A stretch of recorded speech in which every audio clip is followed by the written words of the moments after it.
बिस्मिल्लाहिर्रहमानिर्रहीम। नाज़रीन अस्सलाम वालेकुम, मैं हूँ मंसूर आज़म काजी। मज़ाकरात की कश्ती में सवार हुकूमत और तहरीक इंसाफ फ़िलहाल कशमकश के दरिया में के बीच ही हचकोले खा रही है। कई रोज़ गुजरने के बावजूद ये मज़ाकराती सफ़र किसी किनारे नहीं लगा। बज़ाहिर एक ही कश्ती के दो सवारों की यूँ तो मंजिल अलग अलग है, लेकिन रास्ता सिर्फ एक ही, मज़ाकरात। हुकूमत की मंजिल मजबूत इक़्तिदार है और PTI की मंजिल जेल से अपने लीडर की रहाई। लेकिन इस वक्त लगता है कि ये दोनों ही जानिब सूरत हाल अगर मगर और मालूम नहीं कि किस कैफियत में है। मज़ाकरात का ऊँट किस तरफ बैठता दिखाई देता है, किसी को नहीं पता। दूसरी जानिब आज मोहसिन नकवी ने कहा है कि अगर 8 फरवरी को एहतजाज हुआ तो रियासत 26 नवंबर की तरह हरकत में आएगी, जिस पर जवाब देते हुए जुनेद अकबर खान ने कहा है कि मोहसिन नकवी और उसके लाने वालों को ये गलत फहमी है। 26 नवंबर को हमें अंदाज़ा नहीं था कि तुम गोलियां मारोगे, लेकिन अब इस बार हम गोलियां खाने की तैयारी के साथ आएंगे। इमरान खान बस एक दफ़ा हुक्म दे दे तो हमें किसी सूरत रोक नहीं सकोगे। इस तमाम तो सूरत हाल पर बात करेंगे प्रोग्राम के पहले हिस्से में। आई एम वेरी ग्रेटफुल, मुझे पाकिस्तान तहरीक इंसाफ के सीनियर रहनुमा रऊफ हसन साहब ने ज्वाइन किया। रऊफ साहब, बहुत शुक्रिया आपके टाइम देने का। रऊफ साहब, हुकूमत कह रही है कि आप बात करें, हम आपकी बात मानने को तैयार हैं। उनका कहना है कि अग्रीव पार्टी भी आप हैं, लेकिन वो साथ ये भी कह रहे हैं कि आप लोग मींस पाकिस्तान तहरीक इंसाफ सीरियस नहीं है बातचीत करने के लिए, इसलिए मुज़ाकरात आगे नहीं चलते। हम बार बार कहते हैं बात करें, वो बात करने को तैयार नहीं। थैंक यू मंसूर साहब, वेरी काइंड ऑफ यू। ये इनकी गुफ्तगू जो है और अंदाज़े गुफ्तगू जो है वो हमेशा से बेहुदाना रहा है। इनकी गुफ्तगू में कोई हकायक नहीं होते और जो अंदाज़े गुफ्तगू है वो बड़ा मासूमाना बनाने की कोशिश करते हैं। भाई, हमने एक बहुत बड़ी, खान साहब ने एक कंसेशन दी थी कि जी चलें इनसे बातचीत करके भी देख लेता है। हालांकि हमें हमेशा से पता था कि इनके पास कोई ऐसी पावर ही नहीं है, कोई लेजिटिमेसी नहीं है, कोई रेलेवेंस नहीं है, इनके पास कुछ है नहीं है जो कि हमें दे सकें या किसी और को दे सकें। इसलिए इनका ये कहना जी कि हम सीरियस नहीं थे, ये बिल्कुल गलत है।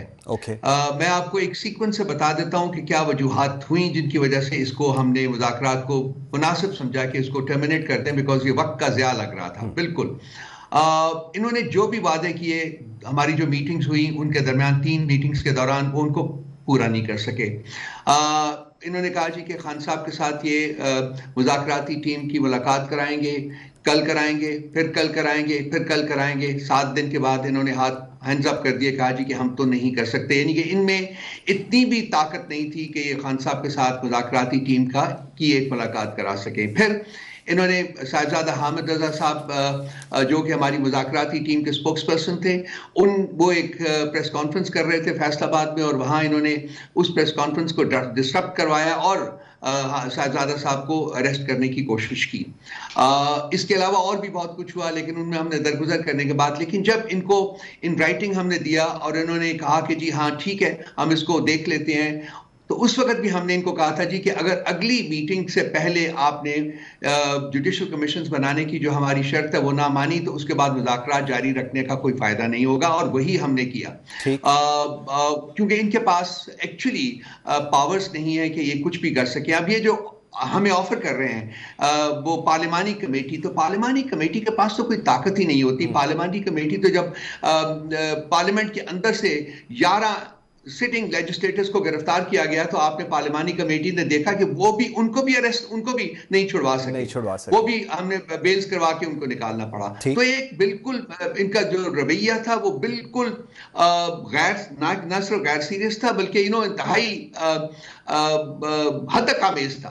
अच्छा, इसी से बेहतर समझा गया कि जिन मुज़ाकरात को खत्म किया जाए। बिल्कुल ठीक है। अच्छा रऊफ हसन साहब, 2-3 चीजें, मुज़ाकराती टीम की मुलाकात एक, जुडिशल कमीशन दूसरा, और जो TOR, ये ऑब्वियसली 2-3 ऐसी मेजर चीजें हैं क्योंकि जब तक आप कनेक्ट नहीं होंगे आपको पता नहीं चलेगा किन चीजों के ऊपर यस करना है, किन पे नो करना है एंड ऑल दैट। लेकिन सर इसके साथ एक और भी सूरत हाल है जो कि PTI के बड़े अगेंस्ट जाती है। आपके ही रहनुमा कह रहे हैं कि जी पार्टी में तकसीम है, कुछ लोग चाहते हैं कि खान साहब जेल से बाहर आए, कुछ लोग चाहते हैं कि खान साहब जेल से बाहर ना आए। अब ये भी एक नैरेटिव PTI को डिवाइड करने के लिए अनफॉर्चुनेटली मार्केट में डाला जा रहा है। इसको आप फिर कैसे रिस्पॉन्ड करेंगे? मंसूर साहब, ये नैरेटिव को नया नैरेटिव नहीं है, ये बहुत पहले से ये मार्केट में डल चुका हुआ है। इसके लिए बाकायदा माशाल्लाह टाउट्स भी छोड़े गए हैं जो पार्टी में डिविजन क्रिएट करते रहे हैं, पार्टी में डिसअफेक्शन क्रिएट करते रहे हैं। मैं नाम नहीं लेना चाहता, वैसे ही इस काबिल नहीं है कि उनके नाम भी लिए जाएं। तो उससे पार्टी की जो लीडरशिप है इंक्लूडिंग खान साहब, वो पूरी तरह आगाह हैं। और इसी इनकी नाकामी जो है वो जिसका मुंह बोलता सबूत ये है कि पार्टी जो है वो 2.5 साल में उसको डिसमेंटल नहीं कर सके, उसको तोड़ नहीं सके, उसको कमजोर नहीं कर सके। और इसका एक मुंह बोलता सबूत जो खासकर जो साइड किया जाना चाहिए वो 8 फरवरी के इंतखाबात थे, जबकि आवाम ने इनके चेहरों के ऊपर चपेड़े मारी और वर्चुअली पीटीआई को 2/3 मेजॉरिटी से भी ज्यादा जो थे वो वोट्स दिए, जिसको फिर उन्होंने रात के अंधेरे में डाका डाला और लूटा। जी हम बिल्कुल आगाह हैं मंसूर साहब, लेकिन यह है कि इसका कोई फायदा ना हुआ है ना होगा। और पार्टी के अंदर कोई ऐसा तबका नहीं है जो कि खान साहब की रिहाई नहीं चाहता। वो पार्टी का मेंबर हो ही नहीं सकता जो खान साहब की रिहाई नहीं चाहता। पार्टी यूनाइटेड है खान साहब की लीडरशिप में, और पार्टी यूनाइटेड है इस चीज के ऊपर कि हमने पार्लियामान में कानूनी महाज के ऊपर और पुरअमन एहतजाज के जरिए खान साहब की रिहाई जो है उसको जल्द से जल्द मुमकिन बनाना है। अच्छा सर, 2-3 लोग, मेरा बड़ा क्विक आंसर इस पे मुझे आपसे चाहिए होगा। शेर Afzal Marwat, what is his status? Is he compromised? Khan साहब को मिलने जाते हैं, खान साहब नहीं मिलते। What went wrong with that guy? देखिए जी, जो कुछ होना था वो हो गया। मेरा ख्याल है कि जी गड़े मुर्दों को नहीं खोदना चाहिए। तो वो अब वो इस वक्त वो पार्टी उनको शो कॉज होया हुआ है। मुझे नहीं पता कि उन्होंने उसका जवाब दिया है कि नहीं दिया, लेकिन ऐसा चुनो खान साहब ने कहा है कि जी मैं इससे बिल्कुल मुलाकात नहीं करता और ना ही ये मेरी लीगल टीम का हिस्सा है। So that is where it stands sir. Okay, अच्छा सर, खैबर पख्तूनख्वा में what is actually happening? Because कहा यह जा रहा है कि Ali Amin Gandapur he is the head of the government, KP के सीएम है, इक्तदार में है, उनकी बात भी सुनने को कंसर्न कॉर्नर्स तैयार होंगे, सब कुछ होगा, लेकिन उनकी जगह उनको हटा के जुनेद को लगा दिया जाता है सदर। सर वो कौन सी ऐसी चीजें थी या कौन से ऐसे ऑब्जेक्टिव्स थे जो अली अमीन गड्डापुर बीइंग सीएम नहीं कर सकते और जुनेद अकबर खान कर सकेंगे? देखिए, अगर हम हमारा कॉन्स्टिट्यूशन पढ़ें तो उसमें भी एक चीज़ बड़ी क्लियरली हमने मेंशन की हुई है कि जी हुकूमती ओहदे और पार्टी के ओहदे जो हैं वो सेपरेट होने चाहिए। जो हुकूमत में ओहदे के ऊपर हैं उनको पार्टी का ओहदा नहीं देना चाहिए। और ये इस तरीके से भी एक रेलेवेंट सी बात बनती है, समझ में आती है कि हुकूमत चलाने के अपने बहुत से बोझ होते हैं, अपने बहुत सी रिस्पॉन्सिबिलिटीज होती हैं, और पार्टी चलाना बजाते खुद एक फुल टाइम जॉब है। तो दोनों चीज़ें इकट्ठे करना जो है वो मुश्किल होता है। जहाँ तक केपी में ट्रांजिशन का है सवाल कि अली अमीन गड्डापुर साहब जो हैं वो बदस्तूर चीफ मिनिस्टर हैं और रहेंगे, और जो पार्टी का ओहदा है, पार्टी की सदारत का ओहदा जो है जुनेद साहब को दिया गया, तो ये अली अमीन गड्डापुर साहब की कंसेंट के साथ, बल्कि उनकी रिक्वेस्ट के ऊपर किया गया था जी कि मुझसे ये ओहदा लेके किसी और को दे दीजिए। सो इसमें ये पार्टी के अंदर किसी किस्म की डिविजन को रिप्रेजेंट नहीं करता, रिफ्लेक्ट नहीं करता, बल्कि दोनों महाजों के ऊपर, दैट मींस हुकूमती महाज और पार्टी के महाज के ऊपर बेहतर आउटपुट के लिए, बेहतर परफॉर्मेंस के लिए ये एक स्टेप लिया गया। 8 फरवरी को क्या करने जा रहे हैं? मोहसिन नकवी की अभी स्टेटमेंट में पढ़ा था, वो कह रहे हैं जो कुछ होगा वो 26 नवंबर की तरह। जो रियासत है वो तो अब अपने आप को रियासत कहते हैं, ही गवर्नमेंट एक और चीज रियासत, but he claims that he is a रियासत। वो कहते हैं जी रियासत हरकत में आएगी। उसके जवाब में जुनेद अकबर खान ने कहा कि मोहसिन नकवी को लाने वालों की यह गलतफहमी है। 26 नवंबर को हमें अंदाजा नहीं था कि तुम गोलियां मारोगे, लेकिन अब हम गोलियां खाने की तैयारी के साथ आएंगे। सर वही पंजाब, वही लाहौर, वही पुलिस, वही ब्यूरोक्रेसी और वही सब कुछ जो हमने देखा था, क्या रिपीट होने जा रहा है? अगर आप तारीख की किताबें पढ़ें, आई एम श्योर आपने पढ़ी होंगी, आपका मुताला बहुत वसी होगा, तो आपको बड़े बड़े जो शातिर और बड़े बड़े हुक्मरान जो रहे हैं पिछले इलाकों में, उन्होंने देखा होगा, आपने देखा होगा कि उनका फॉल कैसे होता है। आज जो बड़ी बातें करते हैं, लाजमी नहीं कि कल भी ये बड़ी बातें करने के लिए वहाँ मौजूद हों। ज़माना जो है, वक्त जो है वो बड़ा जालिम होता है। वो कल के बादशाह जो हैं वो आज के फ़कीर बन सकते हैं, आज के बादशाह कल के फ़कीर बन सकते हैं। तो ये जो इस किस्म की गुफ्तगू करना जिससे कि ये मोहसिन साहब जिसके लगता है कि बहुत आदी हो गए हैं, ये हालात की जो ग्राउंड रियलिटीज़ हैं उनको रिफ्लेक्ट नहीं करता। ये हुकूमत जिस हुकूमत को ये रिप्रेजेंट करते हैं वो हुकूमत जो है वो लिटरली एक ककून में बंद है और सुबह से शाम तक एक गलत प्रोपेगेंडा करके अपनी जो सर्वाइवल है उसको इंश्योर कर रहे हैं, और वो भी अवामी मैंडेट के ऊपर नहीं, क्योंकि उसके ऊपर तो इन्होंने डाका डाला था, बल्कि ये जो पेटनाइजेशन है इनकी उसकी वजह से ये जारी है।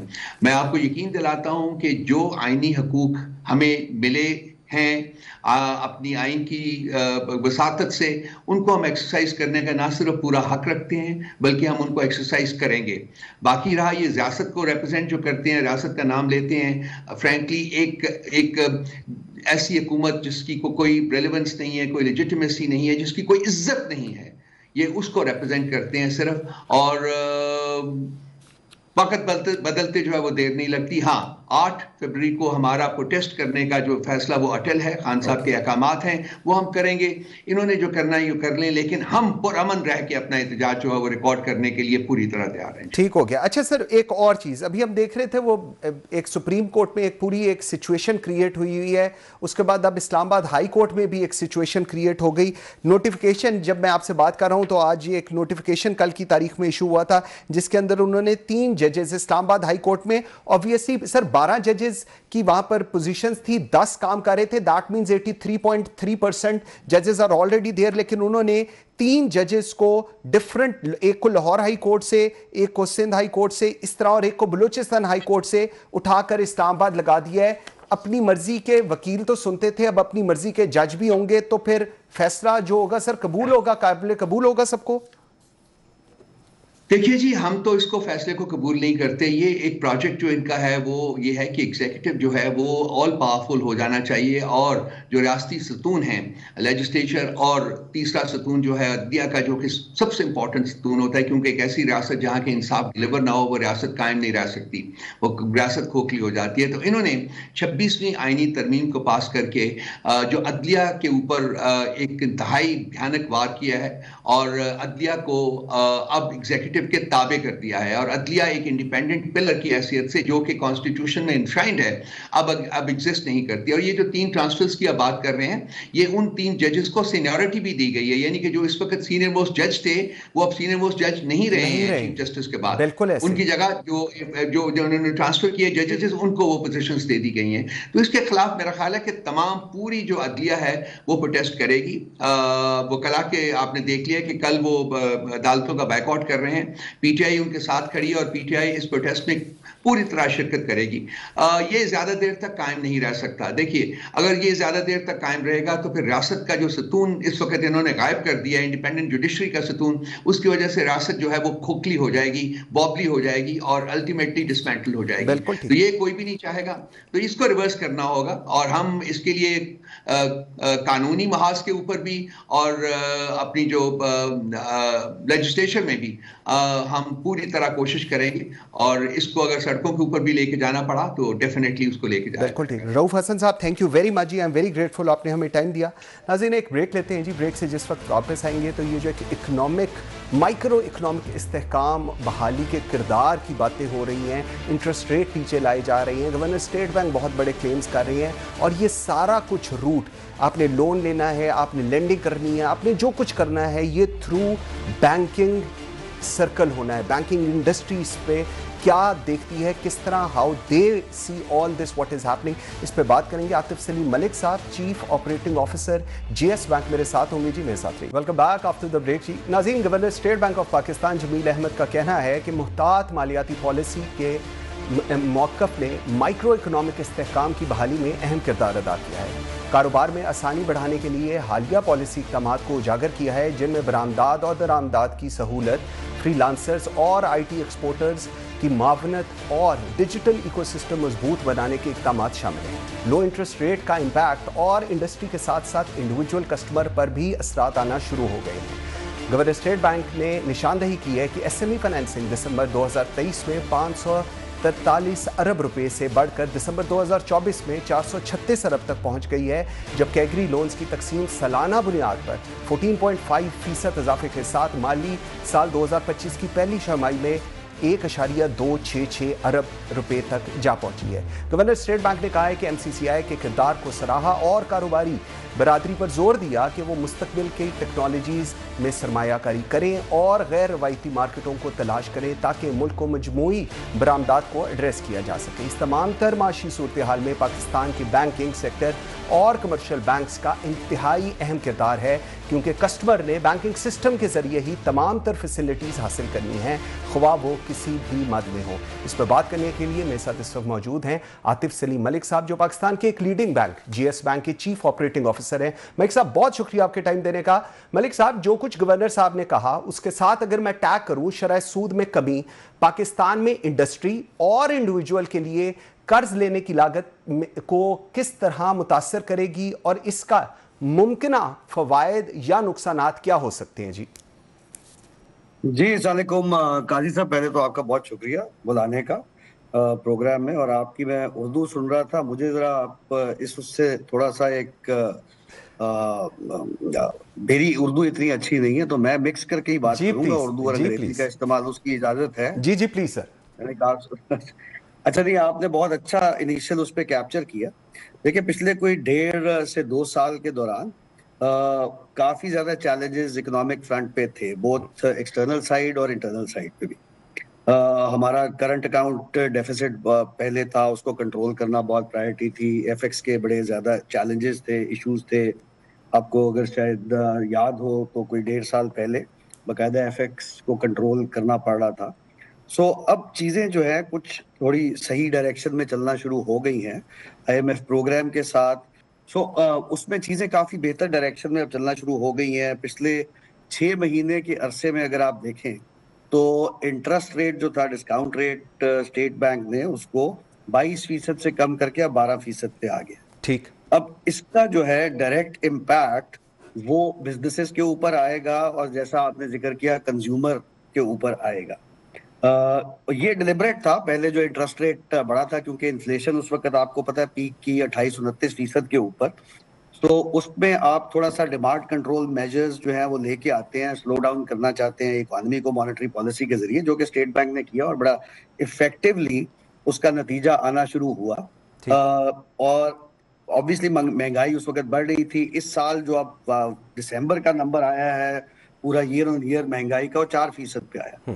तो स्टेट बैंक ने बड़ा अच्छा एक बैलेंस व्यू लिया कि आगे जाके थोड़ा सा इन्फ्लेशन और बढ़ सकती है, जो कि एक्सपेक्टेड है कि जनवरी फरवरी से थोड़ा सा और बढ़ना शुरू होगी।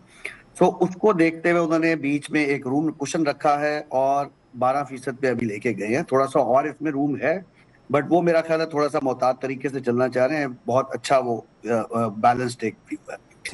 इससे बैंकिंग में क्या फायदा होगा और नुकसान होगा, और कंज्यूमर को क्या फायदा होगा और बिजनेसेस को क्या फायदा और नुकसान होगा, मैं साथ साथ एक चीज और बताता चलूं। इस हुकूमत का और स्टेट बैंक का भी खास तौर पे बड़ा अच्छा एक कोलैबोरेट करके पाकिस्तान बैंक एसोसिएशन के साथ हुकूमत और स्टेट बैंक ने मिलके 3 प्रायोरिटी सेक्टर्स बना दिए हैं जिनके ऊपर फोकस है गवर्नमेंट का। एक तो एग्री है जिसका 20% से ऊपर जीडीपी में कंट्रीब्यूशन है। ठीक। दूसरा एसएमईज हैं, स्मॉल एंड मीडियम एंटरप्राइजेस, वो एक सेक्टर है। और तीसरा डिजिटाइजेशन है। ठीक। ये तीनों जो हैं इनको बहुत प्रायोरिटी दे रही है गवर्नमेंट, और ये इसके साथ साथ जैसे ही इंडस्ट्री में ग्रोथ और एग्रीकल्चर में ग्रोथ डायरेक्टली लिंक है आपके इंटरेस्ट रेट्स के साथ। एग्जैक्टली। जी जी काजी साहब। जी जी। अच्छा सर, इसके बिल्कुल ये चीज़ें बिल्कुल ठीक है, लेकिन अब ये जो रेट ऑफ इंटरेस्ट हम देखते हैं ये ड्रॉप हुए हैं, कम शरह सूद, पाकिस्तानी रुपए की कदर पर इस पे क्या असर होगा? क्योंकि ये भी एक बहुत बड़ी मिथ बनाई जा रही है कि जी डॉलर तो अभी भी शायद ग्रिप में ना आए और इसमें भी प्लस माइनस हो। इसमें भी थोड़ा सा एनालिसिस दीजिएगा जी प्लीज। देखिए, थोड़ा सा जो अच्छी चीजें हुई हैं, वो डॉलर की स्टेबिलिटी में जो चीजों ने कंट्रीब्यूट किया है। एक तो देखिए, आपका मैंने शुरू में ही बताया करंट अकाउंट जो था वो सरप्लस में रहा पिछले फर्स्ट क्वार्टर में of fiscal year 25, which is a very good thing. और उसके साथ साथ आपकी रेमिटेंस जो थी, जो बाहर से हमारा डायस्पोरा है, जो पाकिस्तानी बाहर मेहनत करते हैं और पैसे भेजते हैं यहाँ पे, वो एक कंसिस्टेंटली बड़ी अच्छी उसमें ग्रोथ आ रही है। वो अब एवरेज रन रेट 3-3.25 अरब डॉलर के ऊपर चल रहा है। तो ये चीज बहुत अच्छी कंट्रीब्यूट कर रही है। एक्सपोर्ट्स में भी इजाफा नजर आ रहा है।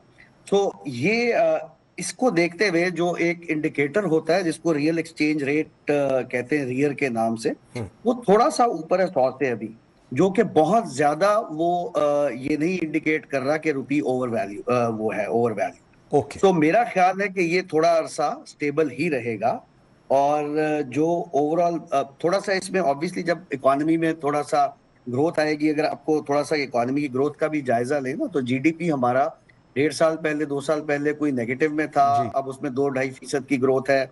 अगले साल की एक्सपेक्टेशन भी इसी लेवल पे है। तो थोड़ा सा मिड ऑफ द ईयर ये 2025 में इसमें ग्रोथ आएगी और थोड़ा बहुत रेट आगे पीछे हो सकता है, बट इसी रेंज में रहने की उम्मीद है जहां पे आज बिल्कुल आजकल है। हाँ, रेंज बाउंड रहेगा। अच्छा सर, ये जो डाउनवर्ड ट्रेंड है, अब थोड़ा सा आवाम की बात करते हैं, लोगों की बात करते हैं, मॉर्गेज लोन की बात करते हैं, ऑटो लोन्स की बात करते हैं, पर्सनल लोन्स की बात करते हैं और इंडस्ट्रियल लोन्स की बात करते हैं। इसका इंपैक्ट, क्योंकि ऑब्वियसली ये सारी lending through banks, commercial banks होनी है, ये मार्केट को आप किस तरह कैप्चर होते देख रहे हैं जब इंटरेस्ट रेट्स डाउनवर्ड हो रहे हैं? तो जी जी, बड़ा इंटरेस्टिंग सवाल है काजी साहब। देखें, दो चैलेंजेस आ गए ना बैंकों के पास भी।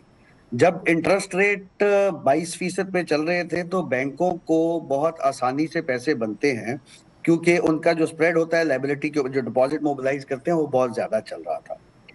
तो अब वो कॉम्प्रोमाइज होना शुरू होगा, क्योंकि वो एवेन्यू तो है नहीं। सो जो इंटरेस्ट में जो स्प्रेड में कंप्रेशन आएगा उसको कॉम्पनसेट करने के लिए बैंक्स के पास कोई ऑप्शन रह नहीं जाती कि वो जो है एवेन्यूज वो करें एक्सप्लोर, जहां पे वो अपने स्प्रेड मेंटेन कर सकते हैं। सो उसमें जो अच्छे जो बैंक्स हैं, जो प्रोग्रेसिव बैंक्स हैं, उनका डायरेक्शन बिल्कुल ये mortgage loans, consumer loans, particularly unsecured consumer lending, auto loans, इसकी तरफ रुझान बढ़ेगा। और ये जो है चीज आपकी इंडस्ट्री को भी ग्रो करने का मौका देती है। कुछ थोड़ा सा अगर आप जायजा लें इंडस्ट्रियल ग्रोथ का पिछले कोई 1-1.5-2 क्वार्टर्स की, तो उसमें ऑलरेडी जो है वो ऑटो सेल्स इंप्रूव हो गई है, स्ट्रेंथन हो रही हैं। ठीक है, इसी तरह कंजम्पशन जो है वो भी थोड़ी सी बढ़नी शुरू हो रही है। फ्यूल की कंजम्पशन बढ़नी शुरू हुई है। ये थोड़े से पॉजिटिव साइन है जो ग्रोथ की तरफ इकोनॉमी को लेके जा रहे होते हैं। सो मेरा ख्याल है बैंकों के पास ऑप्शन नहीं रहेगी अपने स्प्रेड्स को मेंटेन करने के लिए, तो वो उनको जाना पड़ेगा इन एरियाज में। और ये बहुत अभी अनएक्सप्लोर्ड और अनटेप्ड पोटेंशियल है इन एरियाज में। बिल्कुल ठीक। अच्छा सर, बेहतर इक्तिसादी हालात और बैंकिंग की अगर हम बात करें तो एडीआर्स को पूरा करने की कोशिश के बायस निजी शोबे के कर्जों में तेजी से इजाफा हो रहा है।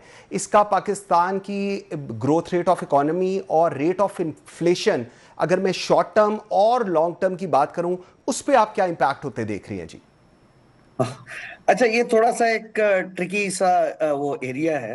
ये इतना सिंपल नहीं है कि एडीआर में इंक्रीज जो है वो कितना वो है to basically extend credit to private sector. उसमें थोड़ा सा जो कैच है वो ये था कि आपको अगर याद हो तो पिछले साल गवर्नमेंट ने एक टैक्स लगा दिया था एडीआर से रिलेटेड। बिल्कुल जी। अब वो 10 से 15% की एक हिट आनी थी बैंक्स के ऊपर एडीआर को मीट करने के लिए। तो 50% बड़ा आइडियल नंबर था, उस पर आप वो नॉर्मलाइज हो जाती थी।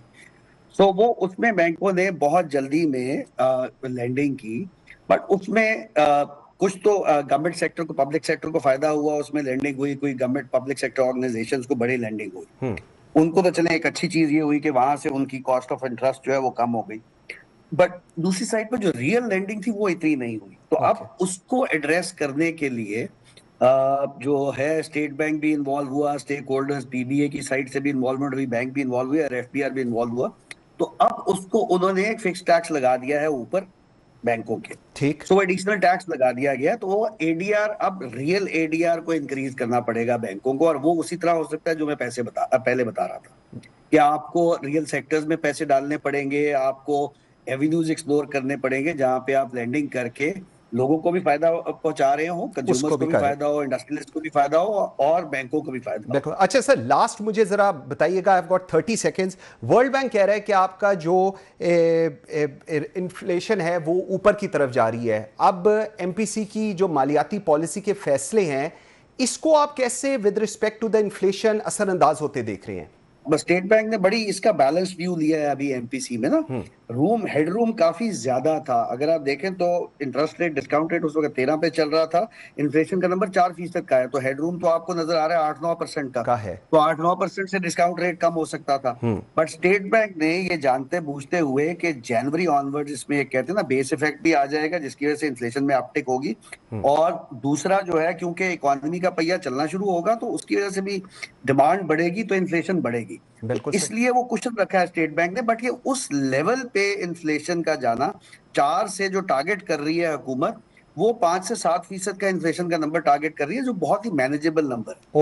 ओके, बिल्कुल ठीक है। आतिफ सलीम मलिक साहब, बहुत शुक्रिया जी आपके टाइम देने का, वेरी ग्रेटफुल। नाज़रीन, एक ब्रेक लेते हैं जी, और जिस वक्त ब्रेक से वापस आएंगे तो ज़रा हमारी जो एक्सपेक्टेशन है पाकिस्तान की with respect to the Donald Trump after being into the White House, उस पर बात करेंगे। और शमशाद अहमद खान, साबिक सेक्रेटरी खारजा पाकिस्तान के, हमारे साथ होंगे। मेरे साथ रहिएगा। Welcome back after the break जी। नाज़रीन, ट्रंप की अमरीका सदारत में वापसी आलमी सतह पर गहरी तशवीश पैदा कर रही है, क्योंकि इसके आलमी निज़ाम पर गहरे असरात मुरतब हो सकते हैं। उनकी खारजा पॉलिसी का अंदाज एक तजारती मुआहदे जैसा समझा जाता है, जहां वो अमरीका के वसीतर आलमी मफाद की बजाय माली फ़ायद को तजरी देते हैं। ट्रंप की शख्सियत और मिजाज उनकी खारजा पॉलिसी के फैसलों पर नुमायां असर डाल सकते हैं, जिसकी वजह से वो एक गैर मुतवक्का सियासतदान और सफारतकार समझे जाते हैं। दुनिया पहले ही तब्दीली के एक नाजुक मरहले से गुजर रही है, और ट्रंप की दूसरी मुद्दत आलमी सियासत में नुमायां तब्दीलियां ला सकती है। इस मौजू पर बात करने के लिए मेरे साथ इस वक्त मौजूद हैं शमशाद अहमद खान साहब, पाकिस्तान के साबिक सेक्रेटरी खारजा हैं। सर, बहुत शुक्रिया आपके टाइम देने का। खान साहब, सबसे पहले और सबसे इम्पॉर्टेंट चीज़, साबिक सदर जॉर्ज डब्ल्यू बुश की पॉलिसीज़ और ट्रंप की तर्ज हुक्मरानी में क्या मुवाजना किया जा सकता है, क्योंकि डोनाल्ड ट्रंप की अमेरिका सदारत में वापसी से आलमी सतह पर एक बहुत क्योस की सी सिचुएशन, खदशात पैदा हुए हैं, ये क्यों हो रहे हैं? ये बड़ा अच्छा सवाल किया आपने, और मैंने actually the other day I gave the answer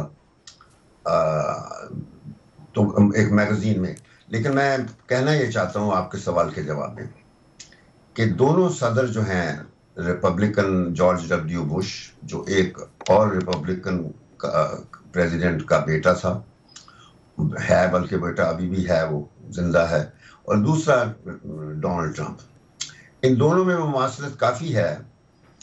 क्योंकि 80s में मुझे याद है कि मैं वाशिंगटन में हुआ करता था, एम्बेसी में सिफारतकार, तो I used to hear President Reagan often quoting from Thomas Paine's Common Sense, जिसमें वो बात करता है of America, the vision of his America great enough to change the world over again, यानी दुनिया को वो बदल देने वाला अमेरिका समझता था रेगन जो है। ठीक।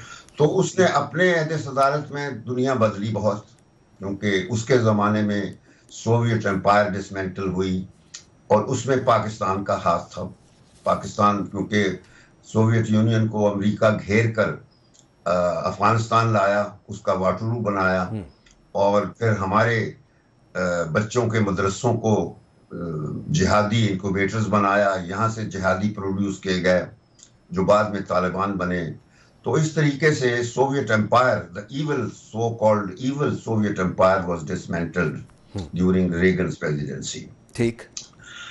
अब उसके बाद जो है, उसने चूंकि कहा था कि America great enough to turn the world over again, तो बाद में 2 प्रेसिडेंट्स आए जिन्होंने दुनिया बदली। एक जॉर्ज बुश का बेटा जॉर्ज डब्ल्यू बुश था जूनियर, तो उसने जब नई सेंचुरी शुरू हुई तो उसने नई सेंचुरी के साथ ही दुनिया को जंग में भी भेज दिया।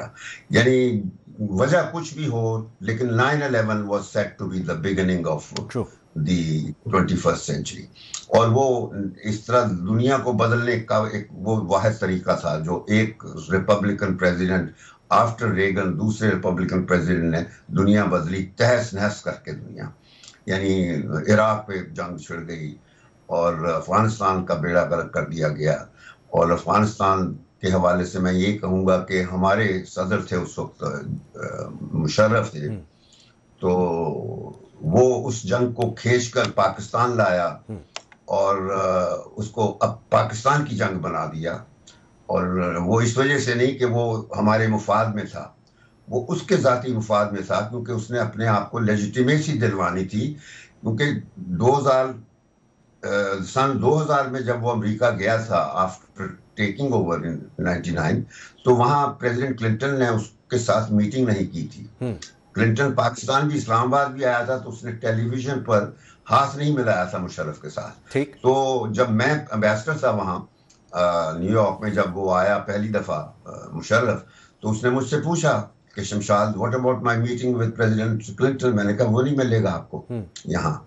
जब वो पाकिस्तान में आपके पास गया और वहां नहीं उसने टेलीविजन पर आप के सामने आपसे मीटिंग की या आपसे हाथ मिलाया हो। तो खैर उसने कहा यार मुझे हाथ तो मिलवा दो, तो मैंने हाथ उसका मिलवा दिया था वहां एक रिसेप्शन पे ले जाके, जो क्लिंटन की रिसेप्शन थी, तो मीटिंग नहीं हो सकती थी। बहरहाल तो ये था उस वक्त जॉर्ज डब्ल्यू बुश का जमाना। और हमने उसमें फिर मैंने बताया कि रोल एक अपने आप को बैटल ग्राउंड बना दिया, और उसका जो नुकसान है वो आपको भी पता है, मुझे दोहराने की जरूरत नहीं है, सारी दुनिया जानती है। अच्छा, अब आता है 2016, जब ये डोनाल्ड ट्रंप आता है, ट्वीटिंग ट्रंप। मैं कहा करता हूं वो ट्विडलिंग बुश था, ये ट्वीटिंग ट्रंप है, क्योंकि इसने आकर ये ट्विटर्स वगैरह पे काम शुरू किया और अपनी जो ट्रांजैक्शंस डील्स वगैरह था वो ट्विटर्स पे करता है। ठीक। तो अब ये है कि इसने जो पहली टर्म में जो कुछ किया है वो भी तहस नहस किया है दुनिया को, मैं बता दूं। तो और सबसे बड़ा स्टेप जो इसने लिया था वो था जेरूसलम को इसने इजराइल का कैपिटल रिकॉग्नाइज किया और अपनी अमेरिका की एम्बेसी शिफ्ट कर दी वहां पे जेरूसलम में। तो इसके अलावा भी और बहुत सी बातें थी। ठीक सर, पॉइंट इंपॉर्टेंट है, जी सर, वेरी इंपॉर्टेंट पॉइंट। लेकिन सर इसमें अब दो चीजें जो हमारे सामने आती हैं, एक दैट मतलब it's written on the wall कि अगर यूएस प्रेसिडेंट कुछ भी करना चाहे, उनका माइंडसेट कुछ भी हो, तो जो खारजा पॉलिसीज हैं और ये जो बाकी की चीजें हैं वो चेंज भी हो सकती हैं, वो पूरी दुनिया को एक जंग में भी फेंक सकता है। लेकिन अब सूरत हाल अगले पॉइंट पर जरा चलें कि ट्रंप की सदारत के तनाजुर में अमरीकी मफादात नंबर 1, आलमी ताकत नंबर 2 और जिम्मेदारियों से क्या मुराद लेते हैं और वो क्यों अहम है, क्योंकि बार बार ये चीजें डोनाल्ड ट्रंप हाईलाइट कर रहे हैं।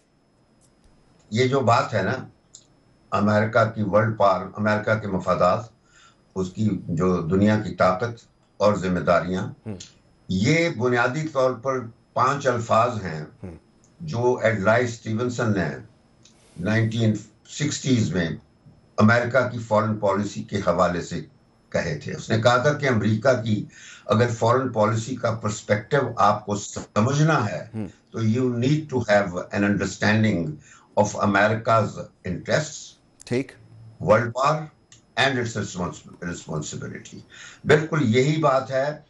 और इसी वजह से जब भी अमेरिका में इलेक्शन होते हैं, वहां डेमोक्रेट्स और रिपब्लिकन्स इलेक्शन लड़ते हैं, और whosoever enters the White House, वो चाहे रिपब्लिकन हो या डेमोक्रेट हो, वो फिर अमेरिका का प्रेसिडेंट होता है, वो फिर डेमोक्रेट या रिपब्लिकन प्रेसिडेंट नहीं होता। ठीक। और अमेरिका के प्रेसिडेंट के पीछे फिर एक वहां की एस्टेब्लिशमेंट है जो उस वर्ल्ड वाइड पावर को मैनेज करती है और अमेरिका के मफादात को मैनेज करती है, क्योंकि जो एग्जीक्यूटिव, चीफ एग्जीक्यूटिव के तौर पर जो प्रेसिडेंट होता है वो एक चेहरा होता है, और फैसले जो होते हैं वो बुनियादी तौर पर वो जो डीप स्टेट है, जिसमें पेंटागन शामिल है, जिसमें CIA शामिल है और जिसमें नेशनल सिक्योरिटी काउंसिल, ये 3 बड़े एंटिटीज हैं जो बुनियादी तौर पर, स्टेट डिपार्टमेंट तो साइड लाइन पे होती है, जिस तरह हमारी फॉरेन ऑफिस को इन्होंने बिल्कुल आजकल साइड लाइन किया हुआ है, और इस वक्त चेहरा है हमारे यहाँ शहबाज शरीफ का। ठीक हो गया सर, 2 चीजें मेरे पास टाइम, मैंने बताया मेरे पास टाइम थोड़ा सा शॉर्ट है, 2 बड़े short, but I really want to have your answers on that. Sir, Donald Trump की दूसरी सदारत पाकिस्तान पर किस तरह असर डाल सकती है, खास तौर पे कीपिंग इन माइंड जो पर्सपेक्टिव की आपने बात की है, अब उस पर्सपेक्टिव, उस माइंडसेट को पाकिस्तान के लिए चेंज कैसे किया जा सकता है? देखिए, सच पूछे तो आज पाकिस्तान अमेरिका के वर्ल्ड वाइड पर्सपेक्टिव में बिल्कुल शामिल नहीं है। नहीं है, ठीक। ना अमेरिका के मफादात में शामिल है। मैं आपको बता दूं, पाकिस्तान अपनी वो हैसियत खो बैठा है because of its domestic weakness. इतनी नाकामियां हो गई हैं पाकिस्तान की कि अब इसकी कोई आलमी सतह पर कोई इंपॉर्टेंस नहीं रही है। ओके। तो ट्रंप भी पाकिस्तान को अब समझ गया है, इसकी डोमेस्टिक वीकनेसेस की वजह से वो कोई लिफ्ट नहीं कराएगा।